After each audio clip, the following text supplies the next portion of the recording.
Tuesday, March 10th, 2026. AGNDD and Telereport topic.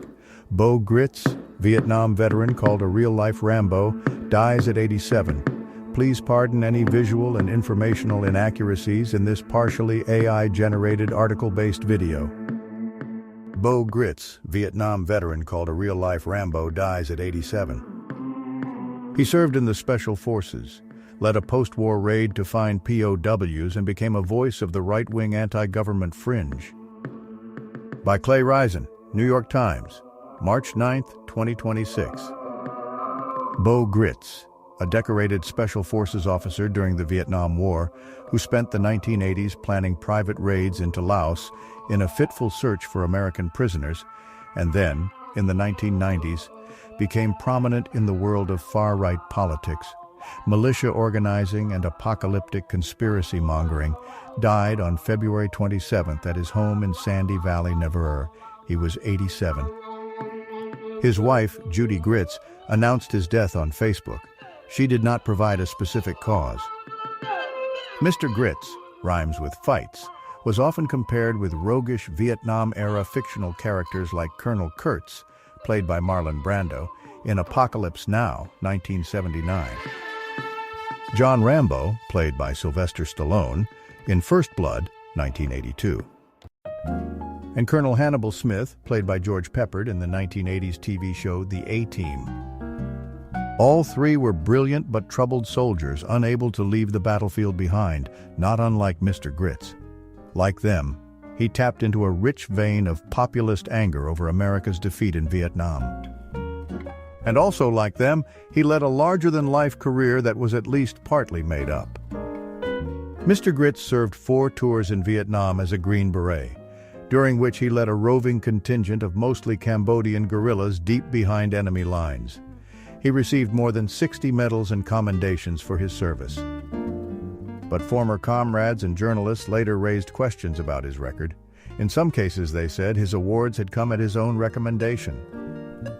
In Mr. Gritz's telling, he retired from the U.S. Army in 1978 at the request of a Pentagon intelligence official who wanted him to develop a clandestine program to locate U.S. prisoners of war still alive in Southeast Asia. It is unclear whether such a request was ever made. Just 5 years before, North Vietnam had released its remaining 591 American prisoners. But it became a matter of truth to some veterans, including Mr. Gritz, that hundreds had been left behind, primarily in Laos. In 1981, Mr. Gritz put out a call for Special Forces veterans for a private rescue mission. They trained at a cheerleading camp in Central Florida. For guidance, he hired a psychic. Unsurprisingly, the plan fell apart after the volunteers soured on it. A year later, thanks to money from the actors Clint Eastwood and William Shatner, Mr. Gritz and a small band of American civilians crossed from Thailand into Laos with a team of Lao guerrillas. A few days in, Laotian government forces attacked, killing 2 guerrillas and capturing an American. Mr. Gritz returned to Thailand, paid a ransom to free the man, and turned himself into the Thai authorities. He and his accomplices were convicted of a long list of crimes, but were let go on the promise that they would not return. They arrived home as heroes. Mr. Gritz claimed he had evidence that some POWs had never returned home, including photographs and human remains. He was profiled in magazines and invited to testify before Congress. But the remains proved to be those of an Asian man and a chicken. And in his testimony, Mr. Gritz conceded that his photographs showed nothing, though he said his certainty was proof enough. "I have the same evidence that might be presented to a convention of clergymen that God exists," he told Congress in 1983. Politicians and the news media turned on him. The White House blocked him from a meeting between President Ronald Reagan and a veterans group in June 1983. Even many of his admirers began to question his hold on sanity. "There's no question about his skills as a soldier," one former Green Beret, William P. Yarborough, told the Washington Post in 1983. "But his former incarnation as a Green Beret has gotten him a little out of phase with reality." Mr. Gritz convinced that powerful forces were trying to undermine him, gravitated toward anti-government fringe groups.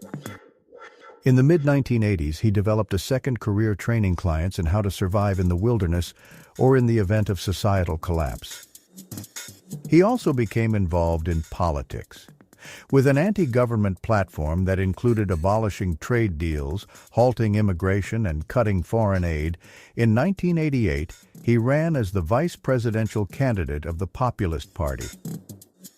He withdrew from the race after the party selected David Duke, a former Grand Wizard of the Ku Klux Klan, as its presidential nominee. Mr. Gritz denounced him as racist and anti-Semitic. But Mr. Gritz trafficked in some of the same prejudices. In 1989, he founded a group called the Center for Action, whose newsletter pushed anti-Jewish conspiracy theories about global finance and the New World Order. He ran for president in 1992, again on the Populist Party ticket. He received 0.1% of the vote, or twice what Mr. Duke received in 1988. Through the 1990s, Mr. Gritz became one of the best-known figures on the radical right, especially after he negotiated an end to a standoff between federal agents and an anti-government activist named Randy Weaver at Ruby Ridge, Idaho in 1992.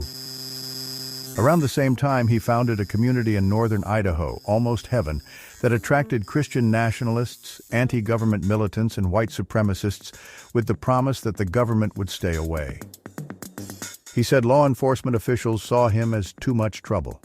"I know what they're going to say. Gritz is going to have a .50 caliber up here. He's going to have cannons. He's going to have explosives in the trees," he told the New York Times Magazine in 1995. "So I think they're going to leave us alone." James Gordon Gritz's martial self-image took root early. He was born on January 18, 1939 in Enid, Oklahoma. Both his parents were pilots during World War II. His father, Roy, flew B-17 bombers, and his mother, Leona, flew for the Women Air Force Service pilots. Neither came back. Roy Gritz died when his plane was shot down, and Leona remarried and stayed in Europe. Raised by his maternal grandparents, Bo was fed stories about heroic soldiers and pilots and spent hours playing soldier on the family farm. When he was 14, he used proceeds from his father's life insurance policy to enroll at Fork Union Military Academy in Virginia. He was made commander of the Cadet Corps his senior year. Soon after graduating, Mr. Gritz saw a flyer for the Green Berets, a relatively new Army branch assigned to unconventional warfare. He sailed through the group's rigorous training and later qualified as a pilot, parachutist, and underwater demolitions expert. He went to Vietnam in 1964. In perhaps his best-known mission in 1966, he and his men were sent to recover the top-secret black box of a U-2 spy plane that had crashed in Laos. Mr. Gritz said that when they located the crash site, the box was missing. Convinced it had been taken by Viet Cong forces to a nearby camp, they attacked it, killing dozens and liberating the black box. The mission was recounted at length by the American commander in South Vietnam, General William Westmoreland, in his 1976 memoir, A Soldier Reports. But questions remained about the details. One of the American officers who had accompanied the Laos mission said that there had been no raid on a Viet Cong camp and that the black box had been found at the crash site. Mr. Gritz returned to the United States in 1969. He received a degree in law and corrections from the University of Nebraska at Omaha and a master's in military science and a master's in communications, both from American University in Washington. After leaving the Army, he worked for several years as a consultant for Hughes Aircraft. Mr. Gritz said the job was a cover for his POW work, a claim that Hughes denied. Following Ruby Ridge in 1992, he continued to offer himself as a civilian negotiator, but with less success. In 1996, he failed to persuade the Montana Freemen, a right-wing militia, to end a standoff with law enforcement agents.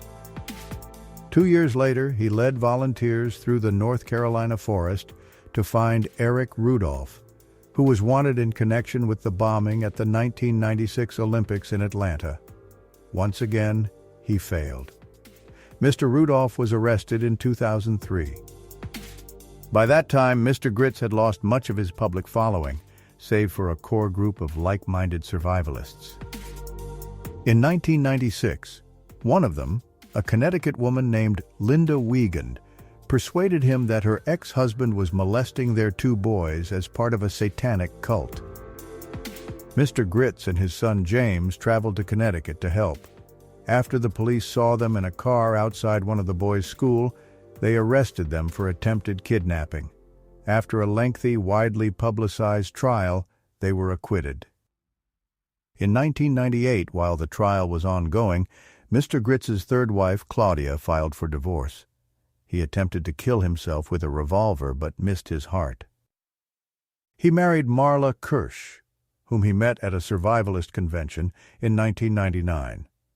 Along with her, his survivors include 2 children from his first marriage, James and Jay Gritz, and 2 children from his second, Mikhail and Melody Gritz. By 2000, Mr. Gritz and his wife had relocated from Idaho to southern Nevada. Almost heaven collapsed in the mid-2000s. Mr. Gritz's last turn in the public eye came in 2005. He traveled to Pinellas Park, FLA, to carry out a citizen's arrest of Michael Schiavo, who was seeking court approval to remove the feeding tube of his wife, Terry Schiavo, who was in a vegetative state. He and 4 others were arrested on misdemeanor trespassing charges, which were later dismissed. Clay Risen is a Times reporter on the obituaries desk. A version of this article appears in print on March 10, 2026, Section A, page 21 of the New York edition with the headline, "Bo Gritz, a Vietnam veteran called a real-life Rambo, is dead at 87."